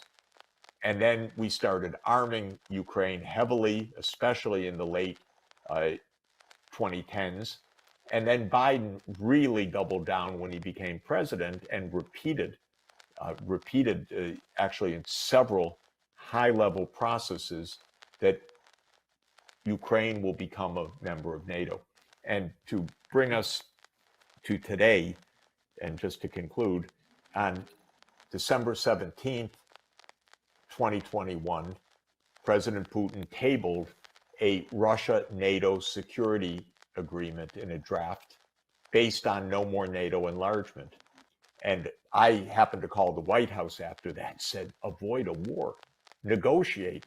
It's not even a concession. Why do we want NATO in Ukraine? It's going to provoke disaster.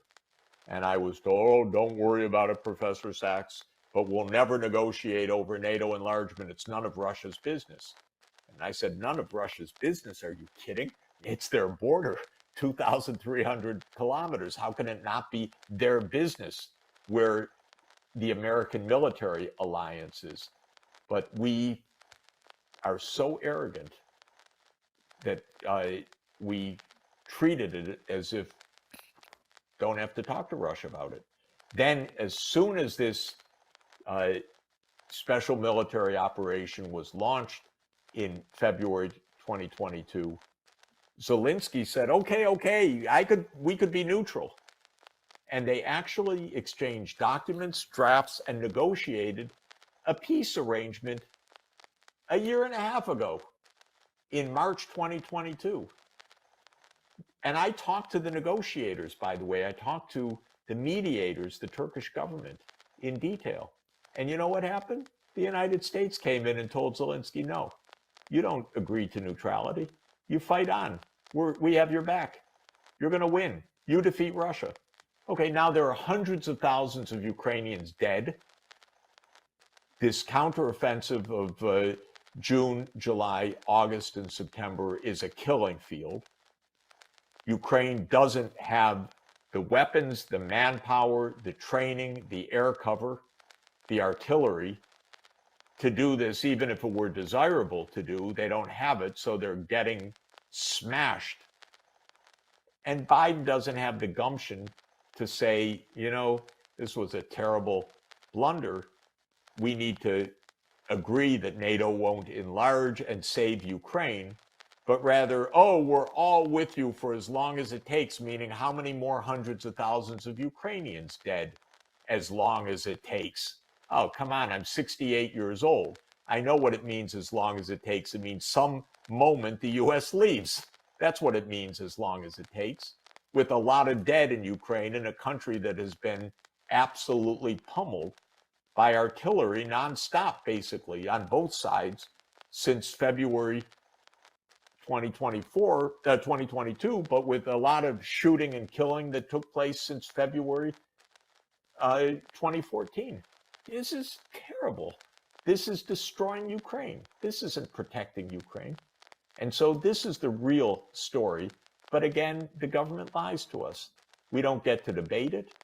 And if you say it, you know, you're a Putin propagandist, you're called. But I have written an op-ed in the last couple of days that I've put online where the Secretary General of NATO himself, someone I know quite well for a long time, Jens Stoltenberg, said when he was speaking in the European Parliament that Putin went to war to stop NATO enlargement. But we don't have to negotiate with him. Well, great favor to Ukraine. It's interesting. I'm just looking at this map from what you're saying. And yeah, NATO has nearly successfully, completely cut Russia off from various bodies of water. I mean, you've got the Black Sea, what you're mentioning, and if they could get Georgia and the rest of Ukraine, and you know, then they'll have every other area around that Black Sea, the Baltic Sea as well. They've cut them off from the Baltic Sea with Finland. These are choke points.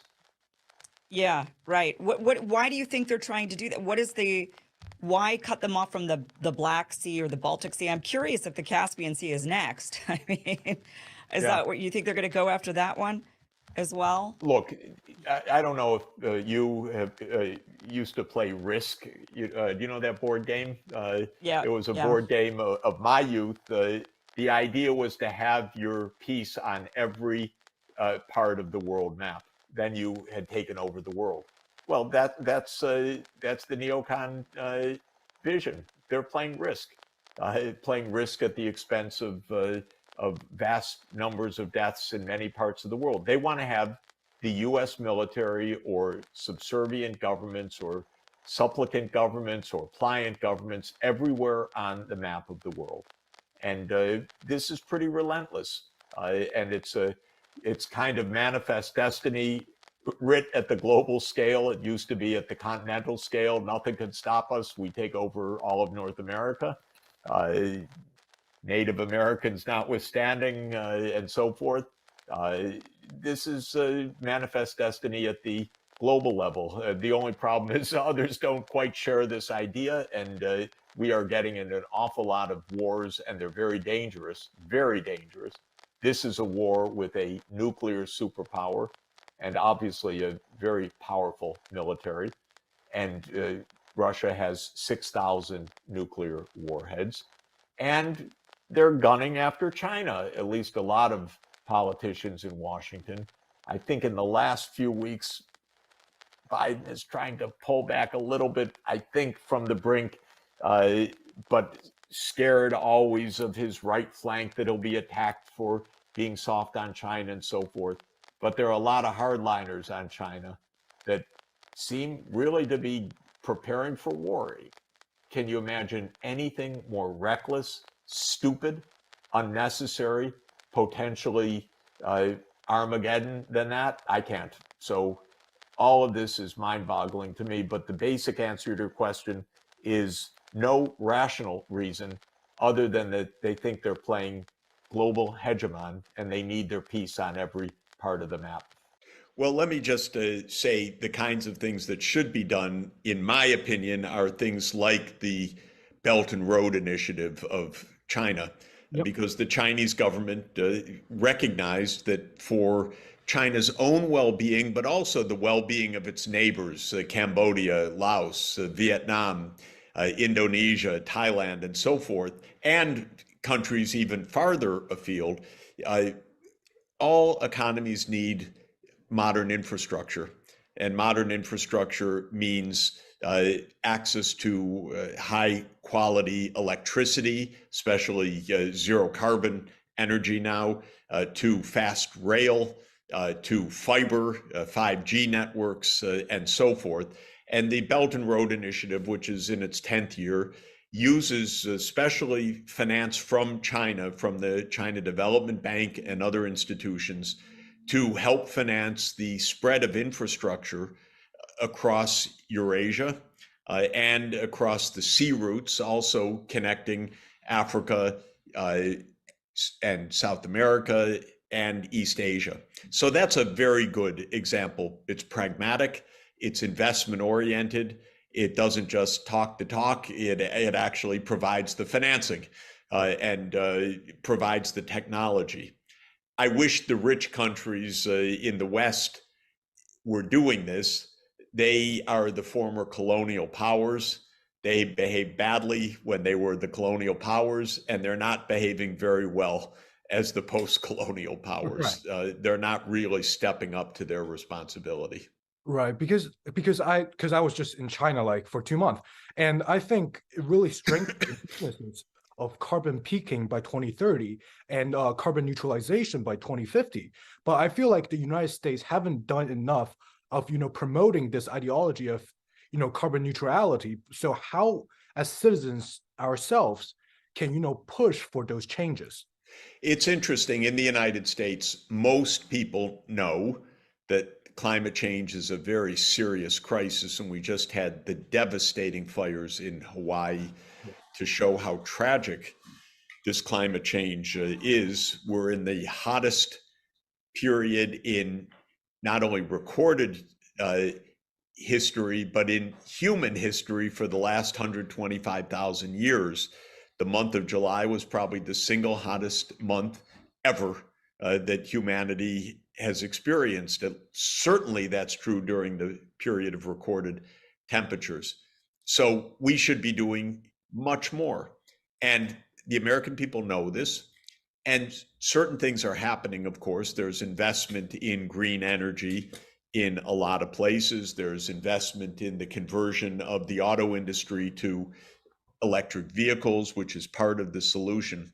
But at the national level, there was a piece of legislation, the Inflation Reduction Act, which was a very strange name for legislation which is mainly centered on the energy transformation, and it gives tax breaks for green energy. But what it doesn't do is make a national plan. There is no national plan.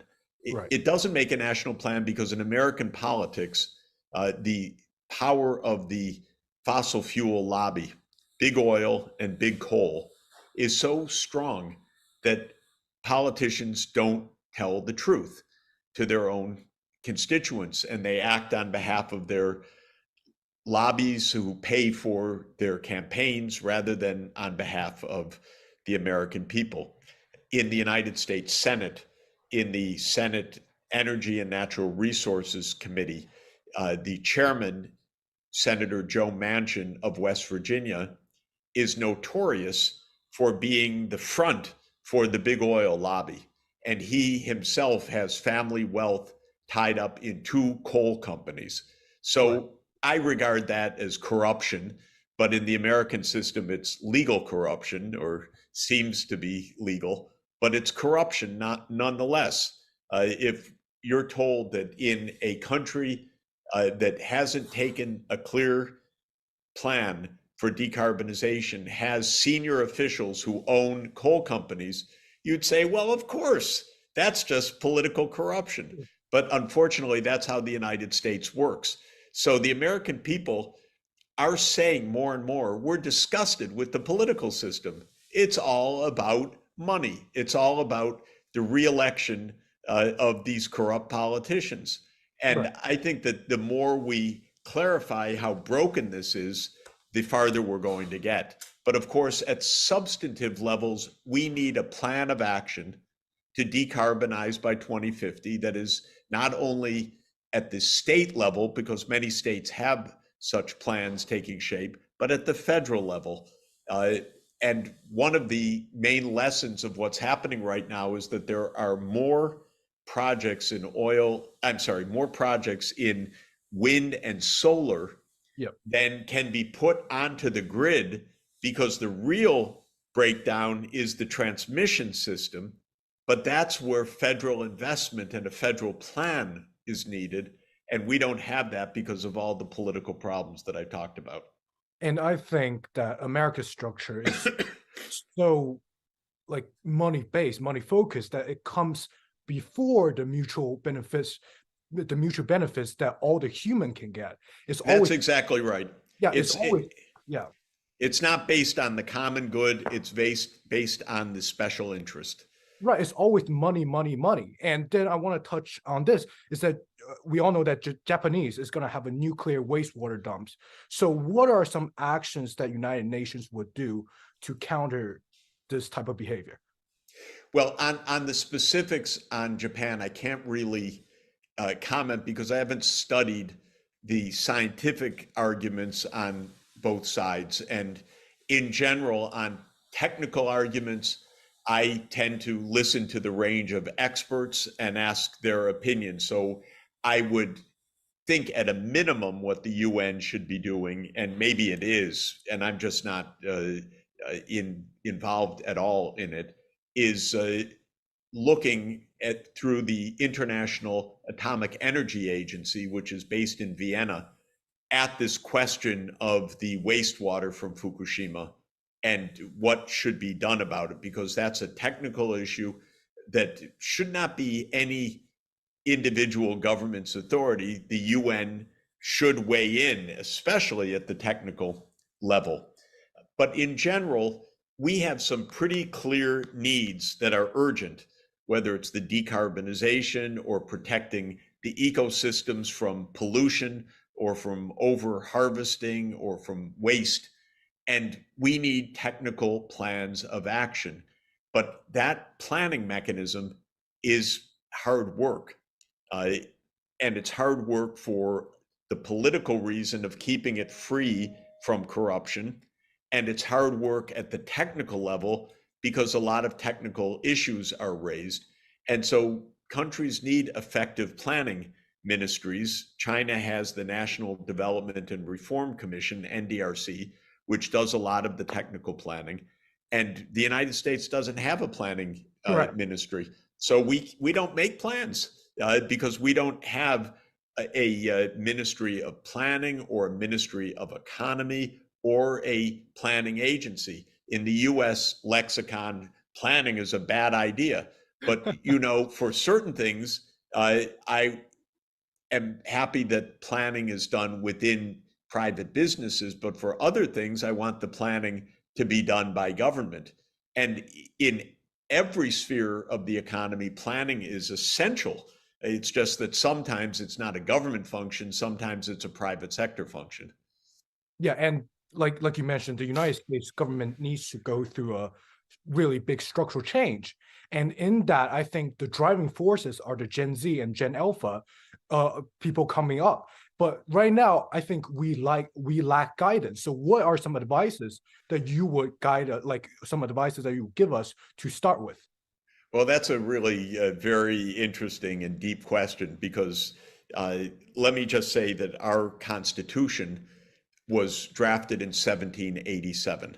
Of course, it's had some amendments since then, but basically it's the same structure that was decided in 1787. And it's out of date. It doesn't have the substantive principles that are needed for the modern period, and it does not enable the strong planning or environmental protection or assurance of economic rights for the people. So it's really an out-of-date structure in many, many ways. At the same time, it has been deeply damaged by corruption, by the money in the politics. So I would make many changes, but I think the idea should be that sustainable development, that means an economy that works for the common good and that protects the environment and that provides the public services that anyone needs, whether it's health or education, that these are part of the citizens' rights and responsibilities, and that the government has the effective means to carry that out without the corruption of private money in politics is central. And I think, as you say, today's young people are going to really need to fix the US system, because otherwise it's just going to continue to be in decline. And yeah, I think currently another problem with the US is that it's basically Red Scare Volume 2. Like the counter propaganda against China is like, oh, China is bad to all the young people. So that creates a really unhealthy into their mindset about a prejudice about China and unwilling to learn about these different type of political systems that might have some policies that could be used in the United States. So, excellent point. Basically, there are a lot of lies about a lot of things in politics in the United States, because if you have a system that's based on special interests, the special interests try to hide. They want their benefits without saying, you see, I run the government. So we have a set of falsehoods that keep clarity at a distance, actually. And so it takes some effort, but as you say, the anti-China propaganda is really heavy and very intense right now by people who know nothing about China or its history or its economic successes in the last 40 years or the hard work of the people. Right. And how do we counter those misinformation? I think we have first any lies need to be called out. So I try to do that on a daily basis and through articles and books and speeches. But I think it's also important that young people make direct contacts and use the digital connections across schools. So University of Michigan and Tsinghua University working together, discussing and so forth. Somehow making such projects, both the economic, cultural, business, technological, I think would be a big help. But our government is really aiming to, as you say, scare people rather Right. than to really educate them. Yeah, and the penultimate question is, where do you see the economy, the world economy, in sustainable development ways to achieve in 5 to 10 years?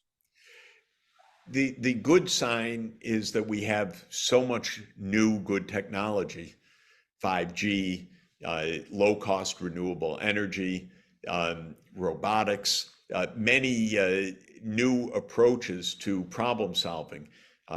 We really could make the energy transformation to safe energy at low cost. And this is the most important point. Use our knowledge and deploy it at scale. But the challenge is conflict, division, vested interests, greed that impedes us from using these solutions at scale. So it's not even possible to predict the future with any insight, because we could have a good future with big solutions, or we could have a very broken, divided, dangerous future, and we have to fight for the good one. And that's why this is more of a question of effort than prediction. Yeah. So last of all, so what is one message that you will want to share with all the young viewers that are aspiring to be, great economists and entrepreneurs? Well, go be the best you can, but serve the common good as you do it. Don't lose sight of the fact that we are in an interconnected world. We need global problem solving. We need friendships across nations. All this talk of war and conflict and division is extremely dangerous and completely unnecessary. And so go be champions of sustainable development, use new technologies, be great entrepreneurs, but always do it in a peaceful and cooperative mindset, not doing it because we have to beat the other side, but because it's good for the world.